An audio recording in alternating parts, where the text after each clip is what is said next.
3. Assalamualaikum warahmatullahi wabarakatuh. Kami dari kelompok 4 ingin mempresentasikan tentang tutorial analisis data regresi menggunakan Excel atau SPSS. Izinkan saya untuk memperkenalkan anggota dari kelompok 4. Yang pertama ada Alia Yunisya Putri, yang kedua ada saya sendiri Ferry Lander, yang ketiga ada Satria Anggayu Wibowo, yang keempat ada Anggoro Triprasetyo, dan yang terakhir ada Muhammad Irsyad Mahendra. Di sini saya ingin memberitahu kalau Alia tidak hadir dalam video ini dikarenakan dia ada seminar dan sehingga tidak bisa mengikuti dalam presentasi kali ini. Lalu saya akan menjelaskan tentang regresi linear. Dalam statistik, regresi linear merupakan pendekatan untuk memodelkan hubungan antara satu atau lebih variabel dependen dengan satu regresi linear atau lebih variabel independen regresi linear banyak. Salah satu aplikasi dari regresi linear adalah untuk melakukan prediksi berdasarkan data-data yang telah dimiliki sebelumnya. Dengan asumsi hubungan di antara variabel-variabel tersebut dapat didekati oleh suatu persamaan garis lurus, maka model yang mendekati hubungan antar variabel di data tersebut disebut sebagai model regresi linear. Selanjutnya ada macam-macam regresi linear. Yang pertama ada regresi linear univariate. Pada regresi linear univariate, variabel bebas yang terlihat hanya satu saja. Oleh karena hanya memiliki satu variabel bebas, maka hanya akan terdapat variabel input X dan output Y.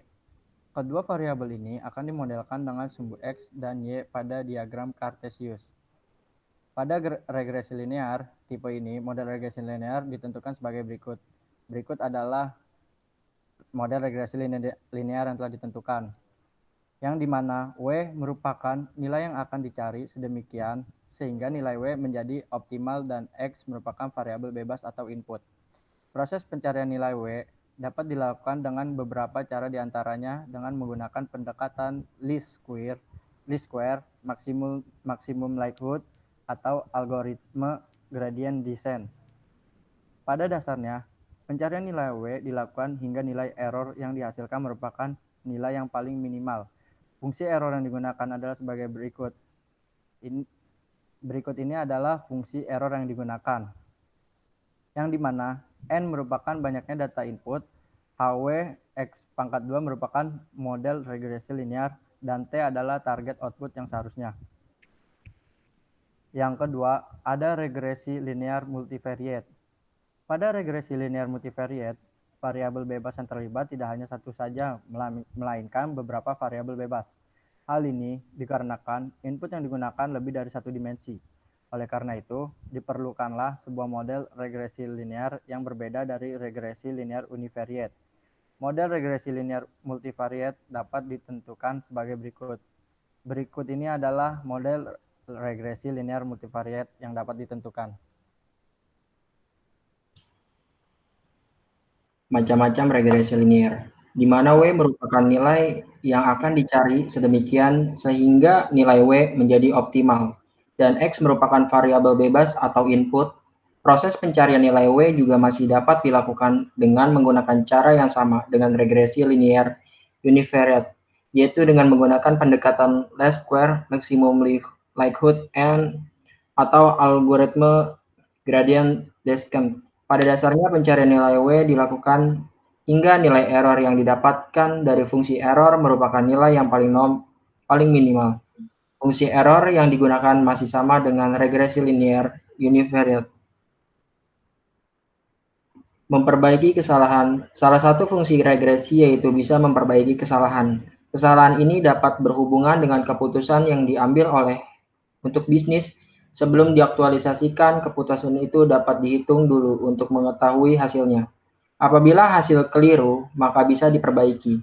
Misalnya, pemilik bisnis memutuskan ingin menambah jam toko untuk meningkatkan penjualan. Ternyata, ketika dihitung menggunakan regresi, budget yang pemilik bisnis keluarkan terlalu over, sehingga berpotensi merugikan. Pemilik bisnis pun bisa mengubah keputusannya. Selanjutnya, penggunaan regresi linear yaitu memperkirakan masa depan.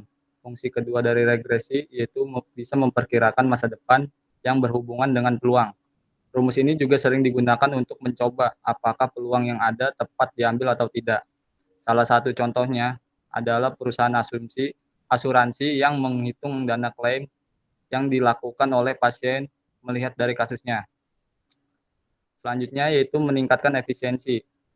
Rumus regresi juga dapat digunakan supaya operasional bisnis lebih efisien dan menghasilkan output yang diinginkan.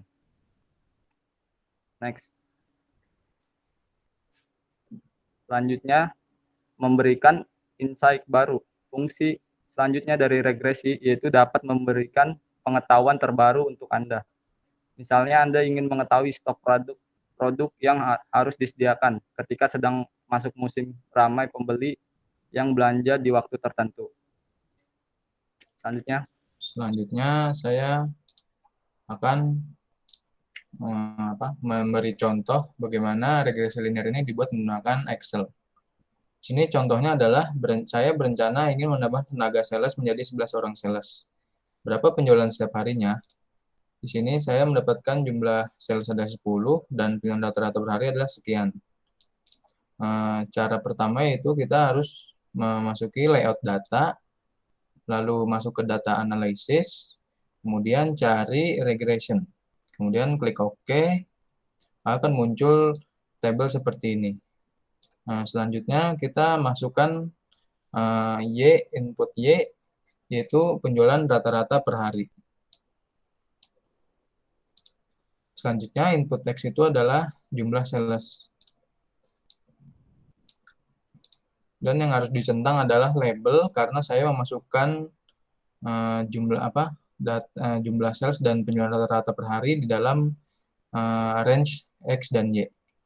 Selanjutnya kita pilih new worksheet supaya memasuki worksheet baru. Setelah itu dan juga line fit plots. Selanjutnya kita klik OK dan akan muncul data seperti ini. Dan ini adalah grafik dari penjualan berikut. Setelah itu yang kita butuhkan adalah variabel intercept dan jumlah sales 39 dan 9,01.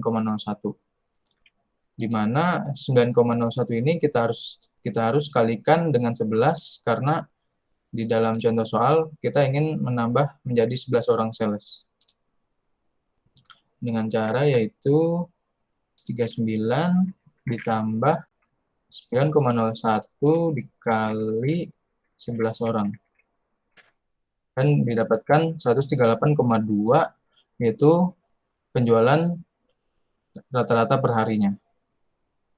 Ya, masuk kesimpulan. Kesimpulan yang dapat ditarik dari presentasi kami yaitu pertama, regresi linear merupakan pendekatan untuk memodelkan hubungan antara suatu atau satu atau lebih variabel dengan dependen satu regresi linear atau lebih variabel independen atau regresi linear banyak. Regresi linear memiliki fungsi untuk memperbaiki kesalahan, memperkirakan masa depan, meningkatkan efisiensi, dan memberikan insight baru.